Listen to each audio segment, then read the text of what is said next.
अक्सर ऐसा होता है ना? कोई स्टॉक रॉकेट की तरह ऊपर जाता है और हम सोचते हैं काश इसमें पैसा लगाया होता। तो आज हम बात करेंगे एक ऐसी ही स्ट्रैटेजी की जो बनी ही इसलिए है कि बाजार के सबसे तेज दौड़ने वाले घोड़ों पर दाव लगाया जा सके। जरा सोचिए इस सवाल के बारे में। क्या कोई ऐसा तरीका है कि हम सिर्फ उन्हीं स्टॉक्स को पकड़ सकें जो पहले से ही इतनी तेजी से ऊपर जा रहे हैं? मतलब बिना ज्यादा गैसवर्क के बस ट्रेंड के साथ बहते चले जाएं। इसी सवाल का जवाब हमें मिलता है एक फॉर्मल स्ट्रैटेजी में, जिसका नाम है निफ्टी 200 मोमेंटम 30 इंडेक्स। इसे स्मार्ट बीटा स्ट्रैटेजी भी कहते हैं। अब ये सुनने में थोड़ा टेक्निकल लगता है, पर इसका मतलब बहुत सीधा है। ये नॉर्मल इंडेक्स की तरह सिर्फ साइज नहीं देखता, बल्कि एक स्मार्ट रूल फॉलो करता है, और वो रूल है मोमेंटम। आसान शब्दों में कहें तो ये एक ऑटोमैटिक सिस्टम है। ये निफ्टी 200 की कंपनियों में से उन 30 शेयरों को चुनता है जिनमें सबसे ज्यादा रफ्तार या गति है। मतलब जो स्टॉक्स पिछले कुछ समय से लगातार अच्छा परफॉर्म कर रहे हैं, ये उन्हें ही चुनता है। तो सवाल ये है कि ये होता कैसे है? क्या कोई जादू है? नहीं, ये पूरी तरह से नियमों पर चलता है। देखिए, सबसे पहले तो निफ्टी 200 की सबसे बड़ी कंपनियों को एक जगह इकट्ठा किया जाता है।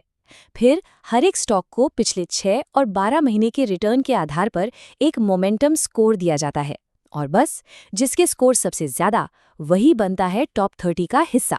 चलिए अब आते हैं सबसे दिलचस्प हिस्से पर, परफॉर्मेंस।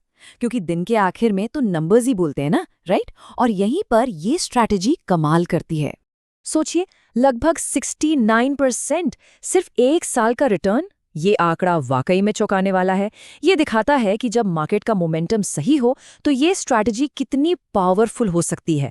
लेकिन क्या ये सिर्फ एक बार की बात है? बिल्कुल भी नहीं। अगर हम थोड़ा लंबा नजरिया लें तो कहानी और भी मजेदार हो जाती है। पिछले 5 सालों का CAGR यानी कंपाउंडेड एनुअल ग्रोथ रेट करीब 30.5% रहा है। इससे पता चलता है कि ये सिर्फ एक साल का कमाल नहीं, बल्कि इसमें लगातार अच्छा करने की क्षमता है। तो ये जबरदस्त रिटर्न देने वाली कंपनियां हैं कौन? ये सिर्फ आंकड़े नहीं हैं, इनके पीछे जाने पहचाने नाम हैं। Trent, Bajaj auto, Tata Motors, HAL। ये वो कंपनियां हैं जो अपने अपने सेक्टर्स में इतनी तेजी से आगे बढ़ी हैं कि इस एलीट क्लब में शामिल हो गई। लेकिन हम सब जानते हैं, इन्वेस्टमेंट की दुनिया में हर चीज के दो पहलू होते हैं।